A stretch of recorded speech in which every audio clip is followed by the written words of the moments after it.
Okay, we're on part 2 of Investigation 11A, and we are on question number 4, I think. 2 blue blocks, right here, are placed side by side on the tabletop as shown in Figure 2. Their top surfaces form a continuous horizontal surface. And then some distance away on the same tabletop, 2 red blocks are placed on their square bases side by side. The 2 red blocks also form a continuous horizontal upper surface. Okay, so you need to select horizontal.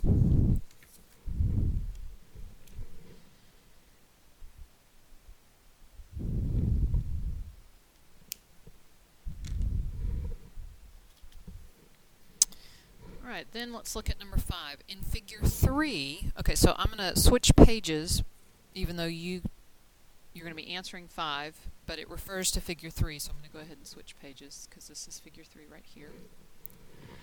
In Figure 3, 1 red block and 1 blue block are placed side by side on the tabletop. While they both exert the same pressure on the underlying surface, the upper surface of the red block is higher. Viewed from the side, the stepped upper surface formed by the blocks slopes downward from the red block to the blue block, and therefore remember that red is warmer and warmer is less dense, so it's going to slope from less dense to more dense. Okay? So viewed from the side, the stepped upper surface formed by the blocks slopes downward from the red block to the blue block, and therefore from less dense to more dense. Because remember, this one is more dense because it's got the same amount of stuff packed into a smaller volume. We know that cold air, cold water, takes up less volume. Okay? We know that warm air or warm water takes up more volume. It expands. So if we're going to draw a slope, it goes from less dense to more dense. So that's number 5. Number 6, which is right here. And again, this is my original, so that's why you don't see me marking on this one. But we are talking through it, so make sure you are marking your own answers. Number 6. Next, another red block is stacked on top of the red block, and another blue block is stacked on top of the original blue block, as shown in Figure 4. This causes the pressure exerted by each stack of blocks on the underlying table or desk surface to do what? Well, remember, they've got the same base area, and they have the same weight. So has anything happened to the amount of pressure that's being exerted? Okay, this causes the pressure exerted by each stack of blocks on the underlying table or desk surface to do what? Either remain the same or double. Well, you now have, instead of 1 block, you've stacked a second. So now you have twice the weight pushing down on the same area. Twice the weight pushing down on the same area. So if you have twice the weight divided by the same area, you're going to have twice the pressure. So, over here on my copy that I will highlight, so it says, next, another red block is stacked on top of the original red block, and another blue block is stacked on top of the original blue block. This causes the pressure exerted by each stack of blocks on the underlying on the table or desk surface to double, because now you have twice the weight pushing down on the same area. Twice the weight pushing down on the same area. Okay. At the same time, the pressure exerted on the tabletop by the red stack, is it equal or is it not equal to the pressure exerted on the table by the blue stack? Well, remember, all of these blocks have the same weight. All of these blocks have the same area on their base. So these 2 blocks together are going to exert a certain amount of pressure. These 2 blocks together are going to exert the same amount of pressure, because all of these blocks, regardless of their volume, regardless of their density, they all have the same weight and area. So they are going to be exerting the pressure at the bottom of the blue stack is going to be the same as the pressure at the bottom of the red stack. So at the same time, the pressure exerted on the tabletop by the red stack is equal to the pressure exerted on the tabletop by the blue stack. Okay. Now just keep in mind, remember that we did add a second block. So the pressure in both of these cases is twice what it was here.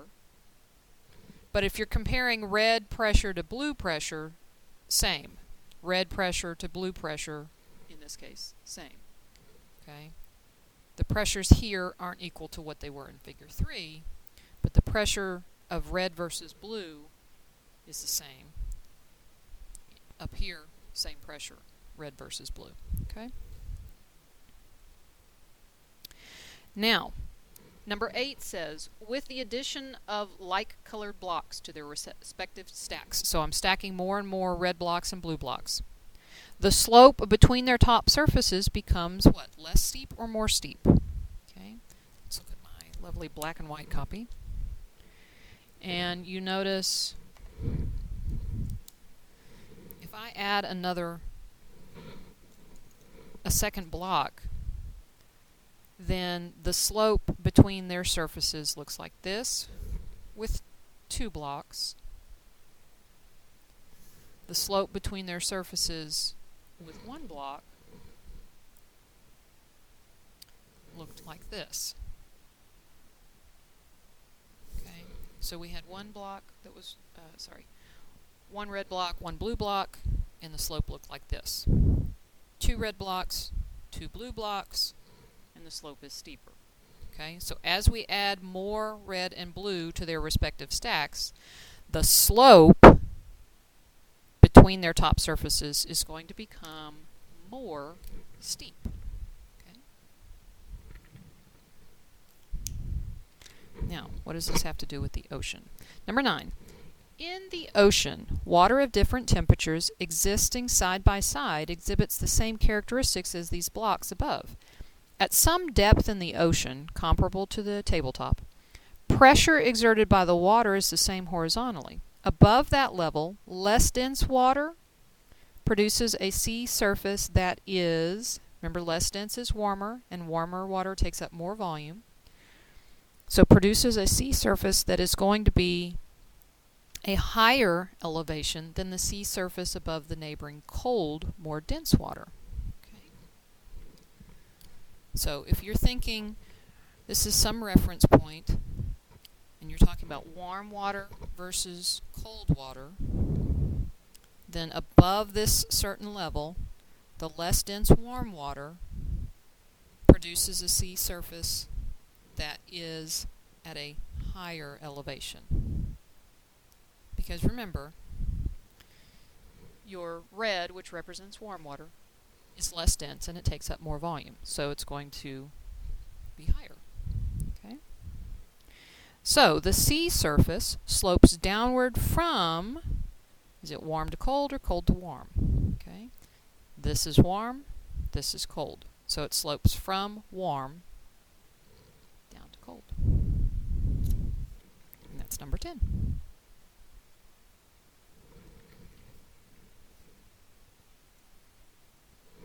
Okay, so that should just about do it for talking you through the pressure blocks, and we're going to refer to them some more.